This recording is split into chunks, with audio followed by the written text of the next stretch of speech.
Well, think back to the year 1969. It was the year of Vietnam. The Manson family murders. And Woodstock. And the moon landing. And the year was capped off by the on-stage wedding of Tiny Tim and Miss Vicky on Johnny Carson's Tonight Show. So flash forward a quarter century. Hundreds of people are jammed into a Minneapolis area Catholic church on a sweltering August night. The bride wears white, the groom is attired in a dark tux, and carries his signature ukulele in a Lund's grocery bag to the altar.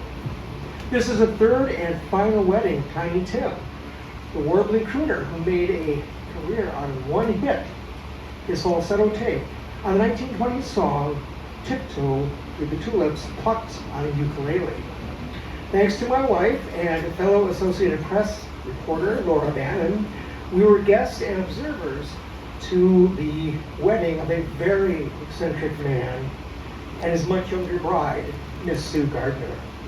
That summer, Laura was looking through the Sun Sailor Weekly newspaper. She spotted a familiar face in the engagements, a studio portrait of the 1960s Greenwich Village cult oddball, Tiny Tim, recognizable by his scraggly hair and prominent schnoz with his bride-to-be, Miss Sue. Laura rushed to the suburban home of Miss Sue Gardner's parents to confirm the news. She left her AP business card and was contacted by Miss Sue, who put her in touch with Tiny, who was staying at a Twin Cities motel. Tiny, who was known to his friends, was trilling on the phone and calling my wife Miss Laura. His habit was to call women by Miss, followed by their first name. He asked if she wanted to come to his wedding. And my wife was frantically, I was frantically motioning, yes, yes, yes. The marriage would happen, Lord willing, according to the invitation. Now, Tiny grew up in the Washington Heights neighborhood of New York, the son of a Lebanese Christian father and a Russian Jewish mother. He loved Tin Pan Alley tunes and the songs of Stephen Foster and George M. Cohen. He hit it big with Tiptoe Through the Tulips from the 1929 musical Gold Diggers of Broadway, and appeared in the premiere episode of Rhoda Martin's Laugh-In in 1967. Now, Tiny and Miss Vicky had a daughter named Tulip, but the marriage didn't last. Nor did Tiny's second marriage to a woman named Miss Jan. But in 1994, Tiny was living in a motel in Des Moines, Iowa, when Miss Sue read a Kansas City Star article about the singer and endeavored to meet him. Now, when she was growing up, Miss Sue did not have posters of the Beatles or the Doors on her bedroom wall. She had pictures of Tiny Tim. She loved the gentle, nostalgic music over the raucous sounds of the 60s. Laura and I interviewed Tiny at the church before his wedding.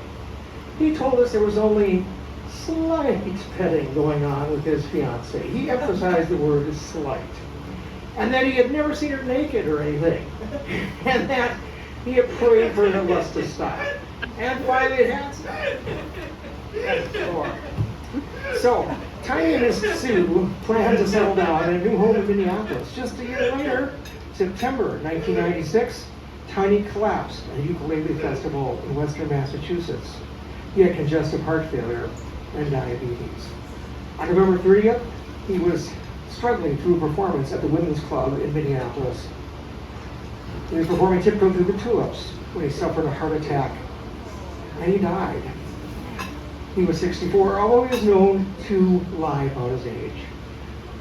Today, Herbert B. Corey, aka Tiny Tim, lies in a crypt at Lakewood Cemetery in Minneapolis. He was buried with a ukulele and a tulip. And before the wedding, Laura found that Tiny and Miss Sue were registered for gifts at Dayton's, including 48 sets of Ralph Lauren bath towels.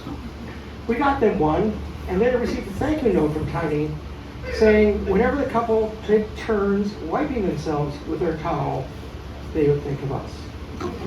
God bless Tiny Tim.